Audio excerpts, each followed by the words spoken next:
Olá pessoal, você sabe qual que é a taxa de enchimento de grãos por hectare dia, em quilos ou sacas por hectare dia, e a relação disso com a qualidade da silagem? Se você tem interesse nesse assunto, segue assistindo o vídeo, deixe seu comentário no final em relação ao assunto. Bom, o primeiro aspecto importante desse entendimento é que quando a planta chega, de uma planta aqui que acabou de pendoar, está na fase de espigamento, né? Esse momento aqui, a planta, no milho safra ocorre por volta dos 60 dias, a planta chegou ao máximo índice de área foliar que ela tem. No entanto, ela acumulou em torno de 40% do total potencial de biomassa que ela pode apresentar. Então agora ela entrou em fase reprodutiva e vai fazer o processo de enchimento de grãos.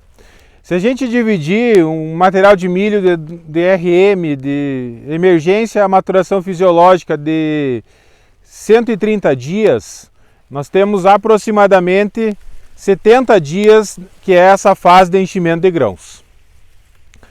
Essa fase, ela inicialmente até R2, que é o grão bolha, é uma fase onde tem o desenvolvimento e a formação das células para a deposição de amido. Então é uma fase onde o grão está crescendo. E de R3, grão leitoso, para frente, é uma fase onde efetivamente ocorre o enchimento desse grão.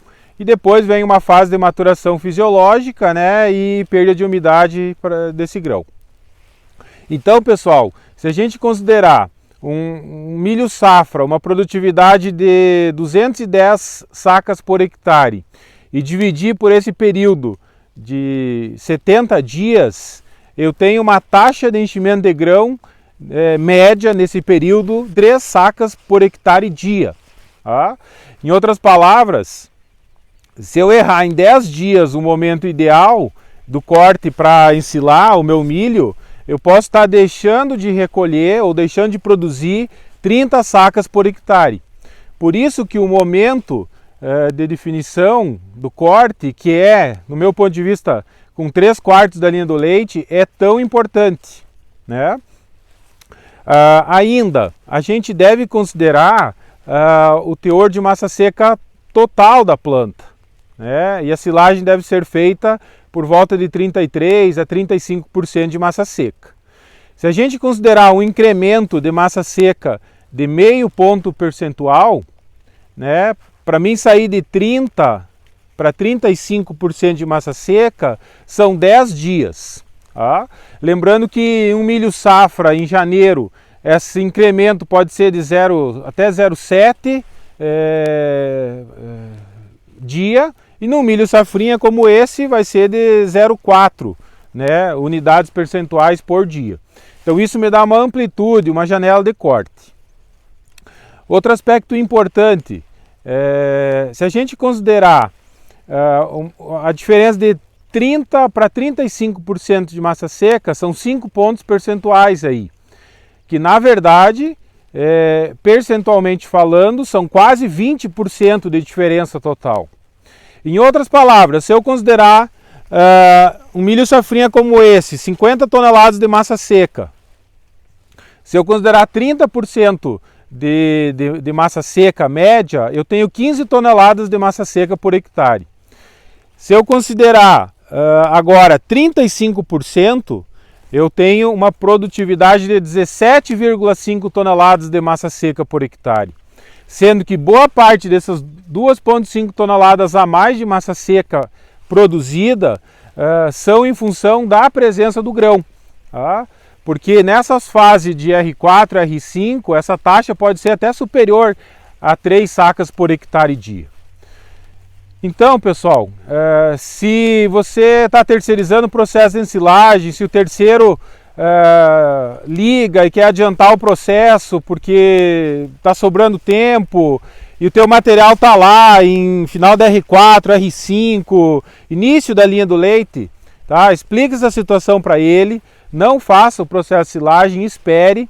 É melhor você fazer essa silagem com 36, 37% de massa seca do que com 28, 29% de massa seca. Além de perder esse potencial de sacas por hectare, existe um outro aspecto associado, que é a qualidade da fermentação dessa silagem no silo. Tá? Silagem abaixo de 30% de massa seca, vai ter muita umidade, o processo de fermentação é inadequado, né? Não estabiliza, há picos de temperatura, essa silagem aumenta a temperatura, a proteína vai ser complexada e vai diminuir a digestibilidade e o potencial de uso depois para os animais. Tá? No mesmo é o outro lado, né? Acima de 37%, 38% de massa seca, as automotrizes até conseguem ter um picado razoável, mas aí o problema maior vai ser a nível de compactação no silo. Tá? Então esse material aqui foi plantado dia 10 de fevereiro e agora, final de maio, já está em R5, com 3/4 da linha do leite formado, com 90% do grão formado, com seu peso final, né? Então está com uma sanidade de planta boa, né? Isso é importante porque às vezes eu monitoro só o grão e a planta está com estresse hídrico, estresse nutricional, então as folhas do bacheiro vão morrendo, o teor de massa seca da planta é maior e o grão ainda não está pronto. Por isso que o ideal é que se faça a avaliação de massa seca da planta, né, em micro-ondas, né? Existe uma série de videozinhos aí no YouTube que vocês podem estar olhando para não errar e para ser mais preciso. Tá? Se você não tem isso, pelo menos procure observar esse 3/4 da linha do leite formado já. Tá? Assim você vai estar produzindo mais por área, uma qualidade de silagem melhor, um potencial produtivo superior aí em termos de litros de leite dia. Tá bom? Espero ter ajudado. Dúvidas, deixe seu comentário no final aqui. Abraço a todos.